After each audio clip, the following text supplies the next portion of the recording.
राजा सूरत के जिज्ञासा भरे प्रश्न पूछने पर महर्षि मेधा कहना शुरू करते हैं। हे राजन, प्रलय काल के बाद जब सृष्टि एक बार फिर स्थिर हुई और सृजन की शुरुआत होने को हुई, ठीक इसी समय रज और तमोगुण के असंतुलन के कारण दो दैत्यों का जन्म हुआ। विष्णु पुराण के अनुसार भगवान विष्णु के कान के मैल से मधु जन्मा और पसीने से कैटब। इन मधु और केटब ने चारों ओर जल ही जल देखा तो वह उसमें खेलने लगे और शोर मचाने लगे। इस तरह का कोलाहल सुनकर ब्रह्मदेव के सृष्टि निर्माण के कार्य में बाधा आने लगी, तो उन्होंने आंख खोलकर देखा कि दो दैत्य क्षीरसागर में कोलाहल कर रहे हैं। ब्रह्मदेव उन्हें रोकने आए तो मधु और कैटब उन्हें ही खाने के लिए दौड़ पड़े। अपने बचाव का कोई और उपाय न देखकर ब्रह्मदेव ने भगवान विष्णु को जगाने की कोशिश की, लेकिन वह योग निद्रा में थे। तो ऐसे में ब्रह्मा जी शक्ति को ही प्रकट होने के लिए पुकारने लगे। ब्रह्मदेव ने माता अम्बा और देवी कहकर योग निद्रा की स्तुति की और उनसे भगवान विष्णु को जगाने की विनती करने लगे। ब्रह्मा जी के इस तरह पुकारने पर देवी योग निद्रा प्रकट होती है और उनकी इच्छा से भगवान विष्णु की नींद खुल जाती है। यहाँ पहली बार देवी का दिव्य तेज स्वरूप में प्रकट होना बताया गया है। देखते ही देखते वह तेजपुंज एक स्त्री की आकृति ले लेती है, जो संसार में सबसे सुंदर, शोभनीय और ममता से भरी हुई है। यही देवी भगवान विष्णु को दोनों असुरों के विनाश के लिए प्रेरित करती है। एक तरह से उनकी समानता ब्रह्मा से हो सकती है, क्योंकि ब्रह्मा की भी उत्पत्ति भगवान विष्णु के नाभि कमल से हुई है, तो मधु और कैटब भी उनके ही शरीर से जन्मे हैं। ये दोनों नाम एक प्रतीक भी है। मधु प्रतीक है चाटुकारिता का और कैटब प्रतीक है निंदा, कुटिलता का। कान से इनका जन्म होने का अर्थ है हमें मीठी मीठी चाटुकारिता भरी बातों से बचना चाहिए और इतनी ही दूरी कटुलता या निंदा से भी बनाए रखनी चाहिए। हद से अधिक मीठी बातें और किसी की निंदा, ये दो ऐसे दैत्य हैं जो आपके कान में ही जाकर पैदा होते हैं और फिर आपकी ही रचनात्मक ताकत को खत्म करते हैं। इनसे बचने का एक ही उपाय है कि समय रहते आप नींद से जागिए और इन दोनों का अंत कीजिए। सृष्टि के प्रारंभ में भी ऐसा ही हुआ। जब मधु कैटब दैत्य उत्पन्न हुए तो वह विशाल जलराशि में खेलने कूदने बढ़ने लगे। फिर सोचा कि हमारे माता पिता कौन है। जब वे दोनों इस तरह विचार कर रहे थे तभी वाग्बीज ऐम सुनाई दिया।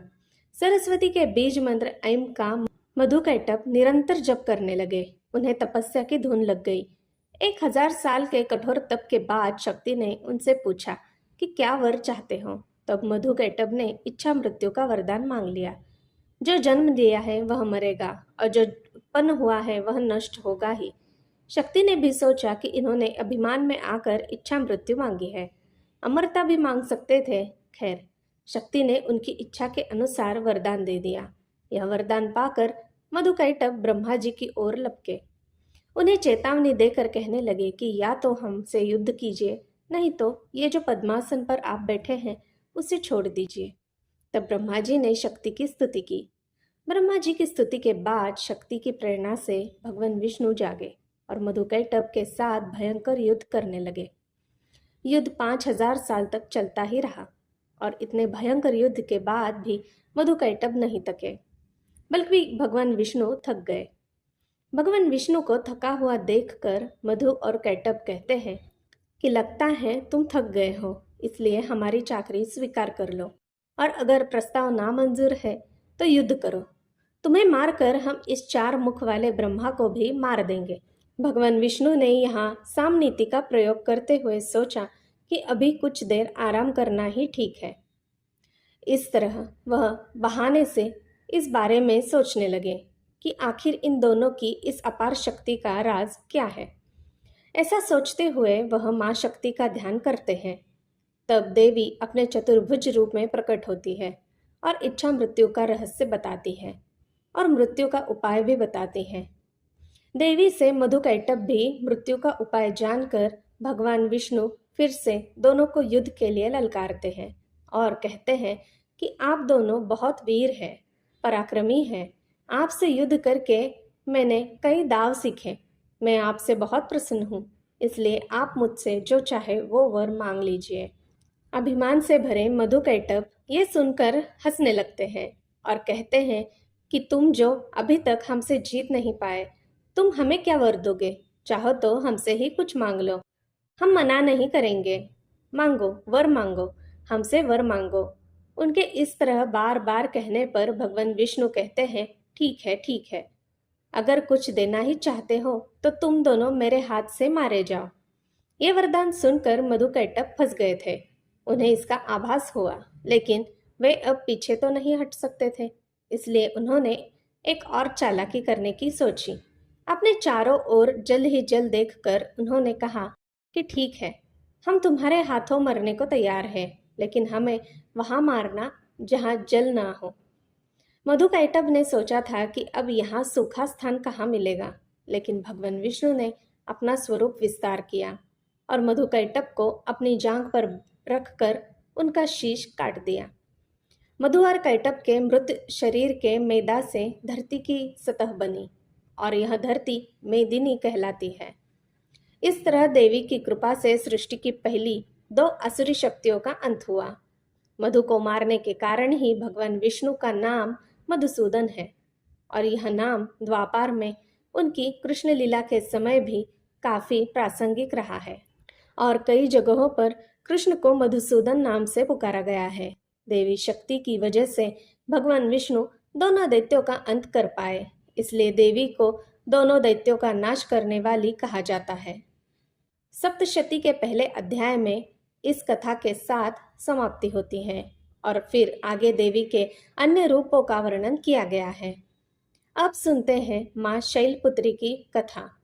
वंदे वांछित लाभाय चंद्रार्थ कृत शेखराम वृषरूढ़ा शूलधराम शैलपुत्रीम यशस्विनीम। एक बार जब प्रजापति ने यज्ञ किया तो इसमें सारे देवताओं को निमंत्रित किया, भगवान शंकर को नहीं। सती यज्ञ में जाने के लिए विकल हो उठी। शंकर जी ने कहा कि सारे देवताओं को निमंत्रित किया गया है, उन्हें नहीं। ऐसे में वहां जाना उचित नहीं है। सती का प्रबल आग्रह देखकर शंकर जी ने उन्हें यज्ञ में जाने की अनुमति दे दी।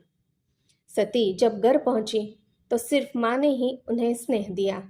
बहनों की बातों में व्यंग और उपहास के भाव थे। भगवान शंकर के प्रति भी तिरस्कार का भाव है। दक्ष ने भी उनके प्रति अपमानजनक वचन कहे। इससे सती को क्लेश पहुंचा। वे अपने पति का यह अपमान न सह सकी और योगाग्नि द्वारा अपने को जलाकर भस्म कर दिया। इस दारुण दुख से व्यथित होकर शंकर भगवान ने उस यज्ञ का विध्वंस करा दिया। यही सती अगले जन्म में शैलराज हिमालय की पुत्री के रूप में जन्मी और शैलपुत्री कहलाई। पार्वती और हेमवती भी इसी देवी के अन्य नाम है। शैलपुत्री का विवाह भी भगवान शंकर से हुआ। शैलपुत्री शिव जी की अर्धांगिनी बनी। इनका महत्व और शक्ति अनंत है। जय माता दी। धन्यवाद। दोस्तों, मेरी सुनाई कहानियाँ अगर आपको अच्छी लगती हो तो मैं आपसे अनुरोध करती हूँ कि कृपया चैनल को ज़रूर सब्सक्राइब कीजिएगा।